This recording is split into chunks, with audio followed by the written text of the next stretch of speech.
Bonjour à tous et à toutes. Qu'est-ce que vous savez réellement d'un acheteur potentiel? Votre processus de qualification, est-ce qu'il tient compte uniquement des besoins du client?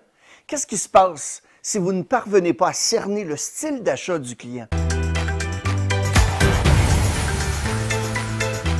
C'est-à-dire la façon qu'il désire acquérir son produit ou son service. Parce que quand on parle de vente à travers toutes les recherches et expériences, ceux et celles qui ont du succès sont toujours ceux et celles qui savent copier le comportement de l'acheteur. On appelle ça faire le caméléon. Imaginez la scène, une dame ou un homme se présente devant vous et vous demande « Pardon, jeune homme, j'aimerais savoir si la tondeuse qu'il y a là est disponible. » « Hey, bonjour monsieur! Oui, je vais aller voir ça tout de suite, je vous reviens. » Dans cette vidéo, on va voir ensemble comment identifier les 4 styles d'achat des clients afin de vous aider et aider votre client à obtenir ce qu'il veut, comme il le veut, et pour les représentants des ventes à conclure plus de ventes. Mon nom est Mario Loubier et dans le but de vous aider à améliorer vos performances dans le domaine de la vente, de l'expérience client et évidemment du leadership, on partage sur cette chaîne des stratégies, des éléments de motivation et d'engagement parce que les émotions mènent les décisions. Vous pouvez nous aider financièrement à poursuivre l'évolution de cette chaîne, ce qui nous permettra de continuer ensemble à offrir un contenu de qualité. Pour les entreprises, nous sommes accrédités à Emploi Québec dans le cadre de la loi sur la formation. Les détails se trouvent au bas dans la fiche description. J'ai une anecdote à vous raconter. Il y a quelques années, je vendais des automobiles et à ce moment-là, j'ai eu un client qui semblait pas du tout pouvoir prendre de décision. En fait, sur une période d'environ 1 mois et demi, il s'est présenté à l'établissement où je travaillais pas loin d'une dizaine de fois. Il posait des questions sur plein de détails et des spécifications qui dépassaient vraiment mes connaissances et mes compétences. La principale question était celle-ci. Quelle est l'épaisseur de la peinture des panneaux de carrosserie? Ma réponse habituelle était du genre, elle est épaisse, est assez épaisse, elle est suffisamment épaisse. C'est pas ce que mon client voulait entendre. Aucune des réponses semblait évidemment satisfaire ses besoins concernant cette information spécifique. Et un beau jour, je lui ai montré une vidéo où les véhicules étaient construits et je lui ai montré un morceau de métal d'un panneau de carrosserie qu'un technicien m'avait donné.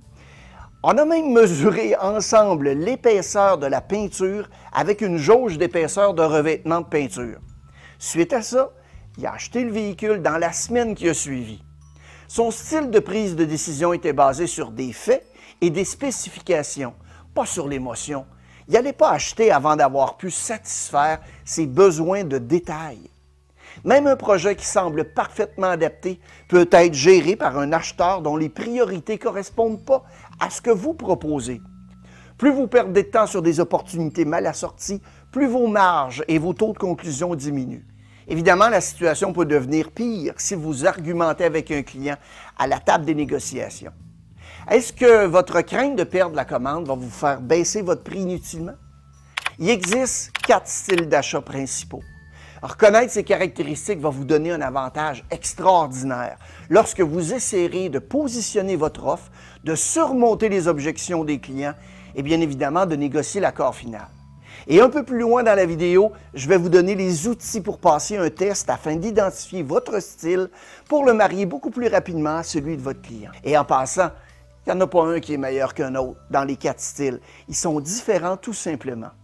Le truc, c'est surtout de savoir comment s'y adapter. Tout d'abord, pour déterminer le style d'achat de quelqu'un, on doit se concentrer sur son comportement.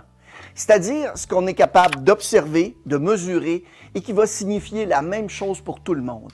Par exemple, supposez que je dise que quelqu'un avait l'air de bonne humeur. Être de bonne humeur, est-ce que c'est un comportement? Non. Un comportement se décrirait ainsi. La personne a souri et ses sourcils étaient relevés. Sourire et lever les sourcils constituent des comportements. On rassemble un groupe de comportements et on a jugé que cette personne est de bonne humeur. Si je vous dis qu'une personne a souri, je vous parle d'un comportement parce qu'on pourrait tous le voir. On pourrait le mesurer et on serait tous d'accord pour dire que c'est la même chose qu'on a vu. On a vu les coins de la bouche relevés en même temps et peut-être même quelques dents. Les recherches nous ont appris que les gens ont 2 grandes façons de communiquer avec les autres. Il y a tout d'abord le niveau de sensibilité sur l'axe vertical et le niveau d'assertion sur l'axe horizontal. La sensibilité qui se trouve sur l'axe vertical, c'est l'ouverture ou la capacité de s'adapter aux situations, aux idées nouvelles. Quand quelqu'un manifeste une faible sensibilité, souvent, son langage corporel est plus fermé et ses mouvements beaucoup plus contrôlés ou lents. Ils disent souvent non, ils refusent de comprendre ou d'accepter des nouvelles idées ou des opinions, ils sont orientés sur les tâches et motivés par les résultats. Au contraire, si la sensibilité est élevée, la personne va avoir un langage corporel beaucoup plus ouvert, des mouvements beaucoup plus animés et va s'intéresser plus aux gens et sera plus ouverte aux idées, aux opinions des autres. Prenez un moment pour réfléchir où se situent certains de vos clients et même certains de vos collègues dans ce domaine. La sensibilité élevée ou faible, ou quelque part entre les deux. Maintenant, l'axe horizontal, l'assertion, va se définir comme étant une absence de doute, une foi en soi-même et en ses capacités. Comment se comporterait une personne qui a peu d'assertion? Eh bien, elle serait lente à prendre une décision. Elle poserait beaucoup de questions, comme par exemple mon client qui a acheté un véhicule et qui voulait connaître l'épaisseur de la peinture des panneaux de carrosserie. Cette personne a besoin de plus de soutien et de rassurance. Elle parlerait lentement et probablement à voix basse. Un client plein de confiance va être le contraire. Il va prendre des décisions rapidement, presque par intuition. Il a besoin de peu de soutien et va émettre des opinions plus que de poser des questions. Allons voir maintenant plus en détail chacun des styles d'achat. On va voir 4 éléments pour chacun d'entre eux. Nous verrons tout d'abord quelle sorte de personne elle est et comment on fait pour la reconnaître. On va voir ensuite ce que ça prend pour qu'il vous achète, vous d'abord comme personne et comme représentant en vente. Finalement, on va vous donner quelques stratégies d'approche pour aller dans le sens de la communication que cette personne désire. Une personne qui est très sensible a tendance à être orientée sur les gens. Si on combine à cela un faible niveau d'assertion, soit la lenteur à prendre une décision, la personne aimable. Vous saurez que vous traitez avec une personne aimable parce qu'il y aura beaucoup de questions. Mais celles-ci auront pour but de réduire le risque à l'aide de garanties et de témoignages. Vous savez, le genre qui dit « Qui d'autre a conduit ce véhicule? » Cette personne est la plupart du temps relaxe, réfléchie et prête à acheter. Elle déteste négocier. Ce sont des gens d'une grande patience, respectueuses et de parole. Évidemment, elles sont aussi très loyales, serviables et coopérantes. Vous les reconnaîtrez par leur air un peu inquiet au départ. Elles viennent souvent accompagnées de quelqu'un d'autre. Elles restent souvent près de l'entrée et vont vous demander la permission pour poser une question. « Excusez-moi, est-ce que je vous dérange? » Elles vont attendre de se faire proposer de l'aide par un conseiller. Vous pouvez faire aussi le jeu des cartes d'affaires. En fait, vous lui donnez 2 cartes et si c'est un aimable, elle va vous en redonner une. Ce sont des gens de confiance. Si vous voulez leur vendre, sachez qu'elles sont portées à faire confiance et craignent la confrontation. Elles parlent peu et sont plutôt timides. Elles ont de la difficulté à prendre une décision et aiment beaucoup se référer à des personnes qui ont déjà acheté chez vous. Lorsque vous parlez de vos produits, services ou de vos prix, vous devez démontrer une grande confiance en vous. Vous devez les approcher en vous intéressant aux membres de leur famille ou bien de leurs connaissances. Présentez-leur du visuel, des images, des vidéos et des cas vécus ou bien des analogies. L'autre style qui est lent à prendre une décision, où se trouve la faible confiance, c'est la personne analytique.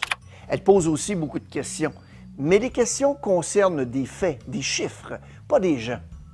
Si la personne veut acheter un véhicule usagé, elle peut demander par exemple « Est-ce que vous avez les factures des entretiens du véhicule? » Cette personne est très précise et organisée. Pour elle, tout a une logique. Elle en connaît souvent plus que vous sur vos produits et services, mais posera quand même beaucoup de questions. Elle pardonne difficilement les erreurs en mode achat, à moins que leur occurrence soit logique. Vous la reconnaîtrez par son air supérieur et le fait qu'elle veut avoir raison.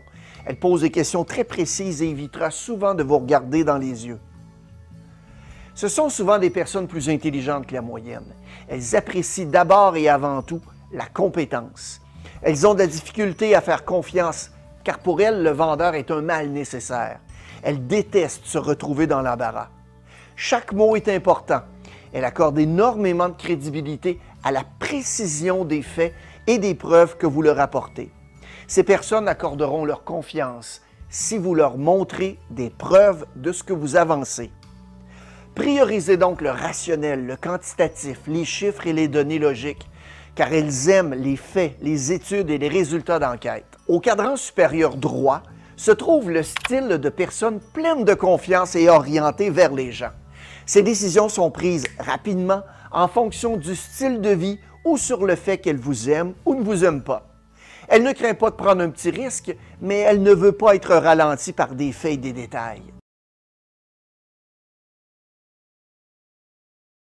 Cette personne est de party. Il ou elle se trouve bien en gang, en équipe, et lui faut des amis ainsi que les nouveaux projets. Comment on fait pour la reconnaître? Eh bien, cette personne parle beaucoup, elle fait souvent des blagues, elle a tendance à être un bon consommateur ou consommatrice et aime les gadgets. Quand elle parle, elle gesticule beaucoup. Par exemple, elle va donner une poignée de main à 2 mains et aime toucher les gens. C'est quelqu'un qui est facile à convaincre si vous vous intéressez à elle. Lorsqu'il magasine, il ou elle cherche d'abord un ami, quelqu'un de confiance. Ces personnes aiment que l'on parle d'eux. Pour eux, toucher, c'est important, donc craignez pas la proximité. Il faut les faire rêver. Pour leur vendre, vous devez miser sur la qualité de votre relation. Ils aiment partager des choses personnelles. Pour communiquer avec eux et avec elles, il faut être animé et montrer et leur faire vivre des émotions. Quand ils sont en émotion, ne les laissez pas partir car ils auront tendance à ne pas être très loyaux. Enfin, au cadran inférieur droit, se trouve la personne dominante. Elle est axée sur les résultats rapides, à prendre des décisions, mais elle doit savoir ce que ça lui rapporte et elle aime aussi être en contrôle. Cette personne est exigeante avec elle-même et évidemment, elle va l'être avec les autres. Ce sont des gagnants et des décideurs, intéressés par le coût et le délai des produits et services qu'ils désirent. Vous devez donc vous douter qu'elles ont très peu de patience et aiment être comprises du premier coup. Ces personnes sont axées sur le travail bien fait qui donne des résultats. Vous la reconnaîtrez par son regard intimidant, droit dans les yeux et par sa voix directive qui aime donner des ordres. Vous savez aussi, ces personnes vont regarder souvent ce qu'il y a de plus cher et elles n'aiment pas l'essayer avant. Elles ont tendance à être extraverties et restent debout préférablement. Elles achètent l'action et la vitesse des réponses. C'est pourquoi ces personnes veulent faire affaire avec un vrai vendeur ou une vraie vendeuse qui sait de quoi elle parle. Ces gens veulent être en contrôle, elles veulent diriger. Elles pourront montrer des signes d'impatience, par exemple, en regardant leur montre ou leur cellulaire. Donc, pour leur vendre, vous devez leur donner un discours pratique, concis, mais aussi réaliste. Lorsque vous voulez qu'ils prennent une décision, vous leur offrez toujours des choix. Elles ont le souci de contrôler et d'évaluer les résultats de l'action qu'ils vont poser. Voilà qui vous donne quelques indices pour savoir comment traiter avec chaque style. Votre capacité à adapter votre style pour qu'il corresponde du mieux à celui de votre client va faire de vous un vendeur ou une vendeuse à succès. Ce trait s'appelle la polyvalence. Si vous constatez déjà des styles différents chez vos clients, vous possédez déjà probablement un haut degré de polyvalence. Vous devez maintenant savoir vous y adapter. Maintenant, pour le test dont j'ai parlé au début de la vidéo, afin de déterminer votre style. Avec ce que nous avons discuté au cours des dernières minutes, vous saurez quoi faire pour vous adapter aux autres styles que le vôtre. D'ailleurs, vous remarquerez que vous avez tendance à vendre plus efficacement aux gens qui sont semblables à vous. Il serait aussi intéressant de demander à quelqu'un qui vous connaît bien de faire aussi le test vous concernant et aussi d'échanger sur les écarts de vos réponses, s'il y en a, et des résultats. Alors, premièrement, téléchargez d'abord le test qui se trouve au bas de la vidéo et imprimez une copie.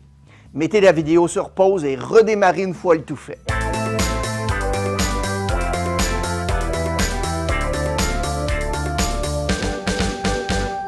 On est de retour.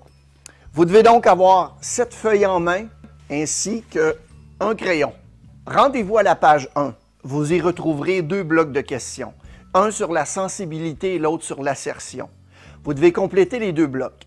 Vous avez toujours à choisir entre 2 affirmations vous concernant sur vos comportements et attitudes en milieu de travail. Par exemple, demandez-vous lorsque vous communiquez avec quelqu'un d'autre, est-ce que vous le faites avec plus de gestes ou moins de gestes? Si c'est plus de gestes, comme c'est mon cas, vous cochez la case juste ici. Si ça avait été moins de gestes, vous auriez coché la case juste ici. On passe au suivant. lorsque vous communiquez avec quelqu'un d'autre, est-ce que vous le faites avec des mouvements corporels plus animés ou des mouvements corporels plus contrôlés? Si c'est un mouvement corporel plus animé, vous cochez juste ici. Et si c'est plus contrôlé, vous cochez juste ici. Donc allez-y, complétez les deux blocs et mettez la vidéo sur pause.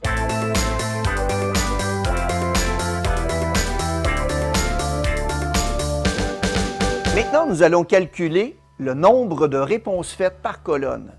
Dans mon cas, je me retrouve dans le bloc de sensibilité à 8 hauts et 1 bas. Pour ce qui est de l'assertion, je suis à 2 gauche et 7 droite. Vous allez ensuite encercler le plus haut résultat de chacun des blocs. Dans mon cas, j'encercle 8 hauts et 7 droite. Une fois cela fait, prenez maintenant la feuille numéro 2 du document et vous y retrouverez une grille qui va vous indiquer votre style. Je place donc sur la grille les deux résultats que j'ai trouvés il y a quelques instants. Et dans mon cas, c'est 8 dans la section haut et 7 dans la section droite. Ce qui fait de moi un expressif, je suis assez certain que vous vous en doutiez. Plus vous vous trouvez à l'extrémité des cadrans et plus vous êtes représentatif de ce groupe. Plus vous devez être conscient de votre polyvalence afin de vous mouler aux autres styles. Maintenant, allez lire la description de votre style dans les pages suivantes à partir de la page 4 et écoutez de nouveau les vidéos. Vous verrez sans doute les différentes descriptions et approches d'un œil différent. Si vous êtes intéressé à prendre un test qui prend environ une vingtaine de minutes, j'ai mis quelques liens au bas de l'écran qui vous l'offrent tout à fait gratuitement. Vous aurez plus de détails sur votre style précis. Que vous soyez rouge, vert, jaune ou bleu, maintenant que vous venez voir la vidéo, qu'est-ce que vous ferez de différent? Passez à l'action et faites-moi signe. Merci pour votre écoute.